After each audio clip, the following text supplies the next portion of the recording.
Well, thank you very much indeed, Anne Widdicombe. And our final speaker is against the motion that the Catholic Church is a force for good in the world. He's the actor, broadcaster and author, Stephen Fry, a bit of an all-rounder really. Stephen can turn his hand to many things, very popular with his legions of fans. Stephen, let's hear your views, see how well you do in the popularity stakes with people in the Vatican.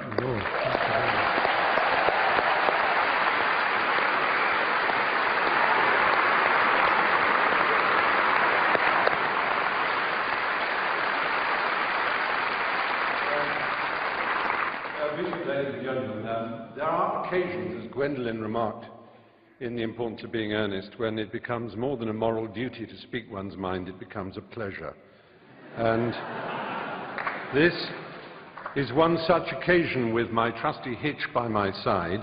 I am very proud to be here, but also very nervous, very worried. I've been nervous all day, and the reason I've been nervous is quite simple, and that is that this motion matters to me.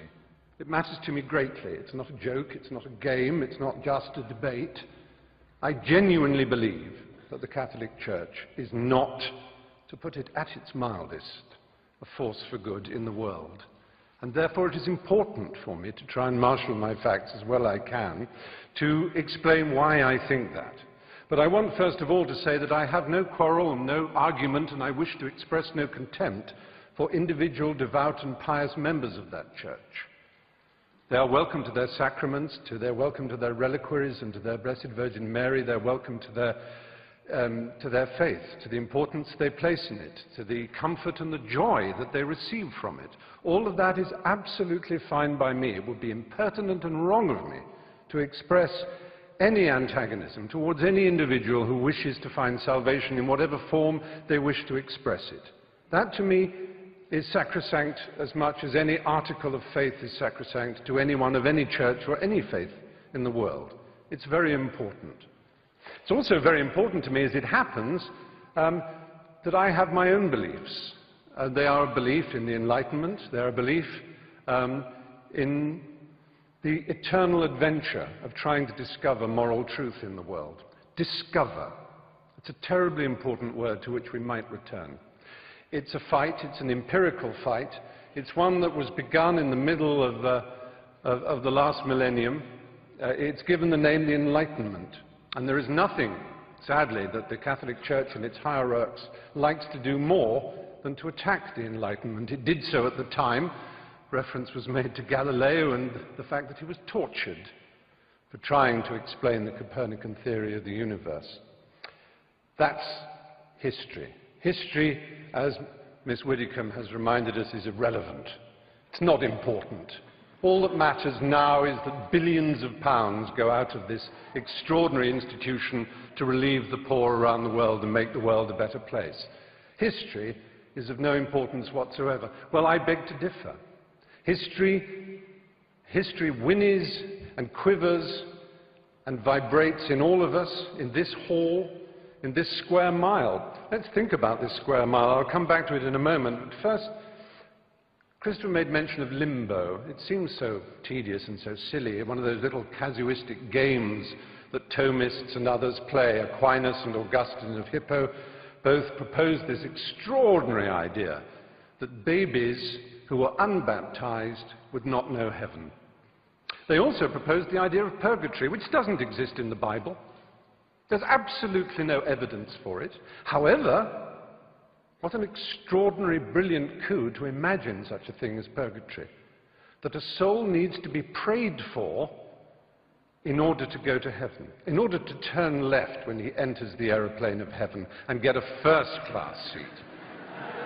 That he needs to be prayed for, and for many hundreds, indeed over 1,000 years, you'll be amazed what generous terms those prayers came at.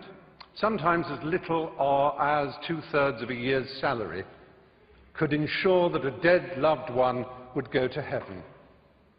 And money could ensure that your baby, your dead child, your dead uncle, your dead mother could go to heaven. And if you were rich enough, you could have a chantry built, and monks would permanently sing prayers so that that existence in heaven for the child would go up and up and up until they were at the table of the Lord themselves. Now, all this is in the past and is irrelevant. I cede to Anne Widdecombe how irrelevant it is, except in one thing. This church is founded on the principle of intercession. Only through the apostolic succession, only through the laying on of hands from this Galilean carpenter, whom we can all admire, only from the laying on of hands to his apostles, to St. Peter, to the other bishops, all the way down to everyone consecrated in this room. Anyone ordained here will know they have this extraordinary power to change the molecules of wine into blood, literally, to change the molecules of paste bread into flesh, literally, and to forgive the sins of the peasants and the poor whom they routinely exploit around the planet. Only this church has this extraordinary principle that it is through these male priests, and only male priests, that this is given.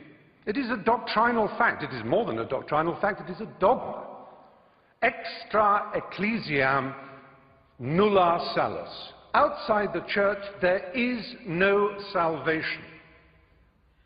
That is a dogma of the church that has been used to excuse all the missionary zeal, all the rape and torture of the Aztecs and the Incas, all the horrors of South America and Africa and the Philippines and the rest of the world, to which other churches and other cultures have also their guilt to admit.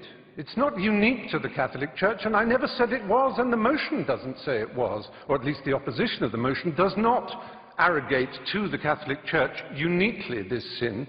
However, the particular nature of the exploitation of the poor, the vulnerable, and the young. If I were to talk to a priest now, believe me, that priest would be the most worldly, charming, self-deprecating, snobbish in a Ronald Knox, Alfred Gilby sort of way. He would be lovely. He would smoke. Gosh, how daring. He would be a sort of ha-ha-ha priest, and the superstition and the nonsense that we read about of the church, it's absolute. Don't pay any attention, Stephen. Just join Farm Street or the Brompton Oratory and have a marvellous time as a Catholic, and everything is lovely and splendid. But be poor and ignorant, and my goodness me, every single detail of damnation and original sin and of any possibility of your complaining or asking to think for yourself. I said, let's think of this square mile. Just imagine in this square mile how many people were burned for reading the Bible in English. And one of the principal burners and torturers of those who tried to read the Bible in English here in London was Thomas More. You may know if you've read the novel Wolf Hall, which won the Man Booker Prize just the other day. Now, that's a long time ago. It's not relevant, except that it was only last century that Thomas More was made a saint, and it was only in the year 2000 that the last pope, the Pole, he made Thomas More the patron saint of politicians. This is a man who put people on the rack for daring to own a Bible in English. He tortured them for owning a Bible in their own language. The idea that the Catholic Church exists to disseminate the word of the Lord is nonsense. It is the only owner of the truth for the billions that it likes to boast about, because those billions are uneducated and poor, as again it likes to boast about. But they are the ones it can tell and bully and domineer. And then we come to children. Well, it's all very well to say the world didn't know better. The world had no knowledge of how dangerous a crime child abuse was. I want to read you some of the words of Ratzinger, the current Pope. Staggers me to admit that he is the head of state of a country. Incidentally, Anne Widdecombe said, "We didn't have the power of a nation-state." Yes, you do. You are a nation-state. Yes, I wrote it down. You mentioned that. You are a nation-state. And it is no accident that the UN Cairo Population Conference, when they were trying to do something about the world's population spinning out of control, Vatican City, as a nation-state represented at that conference, made a joint statement with the Islamic countries of the world, notably the most extreme Islamic countries of the world, led by Saudi Arabia, and it began, on behalf of the revealed religions of the world, ... And what it did was essentially hobble and veto any possibility of women's sexual freedom in the world, because as we know, the Islamic religion and the Catholic Church have never been anything other than implacably opposed to women's choice in their own bodies and their destinies.